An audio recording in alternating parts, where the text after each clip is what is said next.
For this video, I'm going to be showing you how to mix brown by using the primary colors, yellow, red, and blue.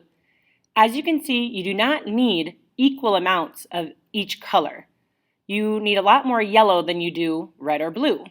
So I'm going to start by taking my yellow and mix my red into my yellow to create orange. As you can see, that yellow changes very quickly, so I only add tiny bits of red into there at a time. I'm also going to continue to mix this around until I see one solid color instead of it being kind of stripy. Next, I'm going to take a tiny bit of blue and mix it into my orange mixture. It changes that orange very quick, so that's why I only use a tiny bit of blue at a time.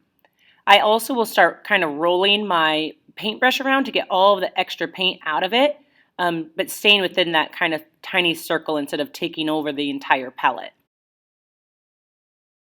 As you're creating your colors, you may not get brown right away. You need to figure out what color does it look like, and to create the brown, you simply add in its complementary color. So mine was looking kind of green. I think I'd added a little bit too much blue and it made it look more of a greenish tone. So I just added red to neutralize that green. Red is the complementary color of green, so that's why I added that in. Now it's starting to look a little bit too orange, so I add a tiny bit more blue into there. And I just keep going back and forth, adding the complementary color of whatever color it's looking like until I like the brown that I get.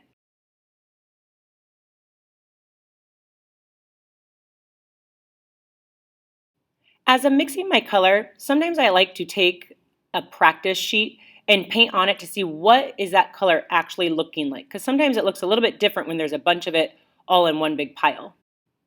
Next, I'm going to show you creating brown using black instead of the blue. So as you can see, I am taking some of the paint from my yellow pile and I'm adding a tiny bit of red in to create that orange. Again, that red will take over the yellow very quickly and make it that orange or red orange. After you get the orange that you like, instead of adding blue, you'll add a tiny bit of black into there. You'll need to be careful when adding your black because it will take over very, very quickly. So I always encourage students to just do a tiny dot of black at a time. Making brown can be a challenge, but all you need to remember is to continue adding the complementary color into your pile of paint until you reach the brown that you like. So there it was looking a little bit too green for my eyes, so I added its complementary color, red. You just go back and forth adding the color's complement until you reach the brown that you like.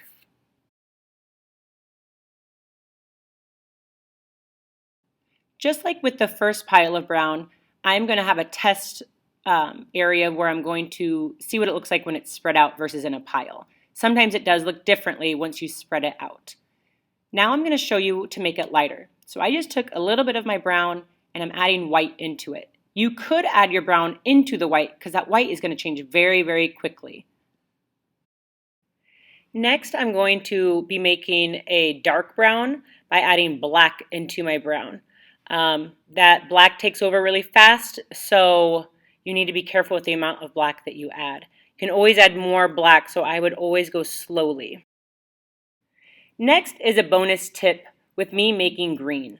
I started out with my yellow and then I slowly added just a dot of blue to it. And you can see how quickly that blue takes over. Whereas if I do it the opposite way, I take blue and try to add yellow into it, it takes a lot of yellow to lighten up that blue. So you always want to take your darker color into your lighter color. If you do it the opposite, you're trying to add all this yellow into the blue, it just takes a lot of paint to lighten that up. Next, I'm going to show you the same concept but with gray. So I started out with white and I added just a tiny, tiny bit of black into there. You can always add more black, so you just want to do a tiny bit at a time. Whereas if you take black and try to put white into there to lighten it up, it takes a lot of white to lighten that black up. So you always want to go with your darker color into your lighter color. Read the color wheel that's on the handout at your table if you get stuck.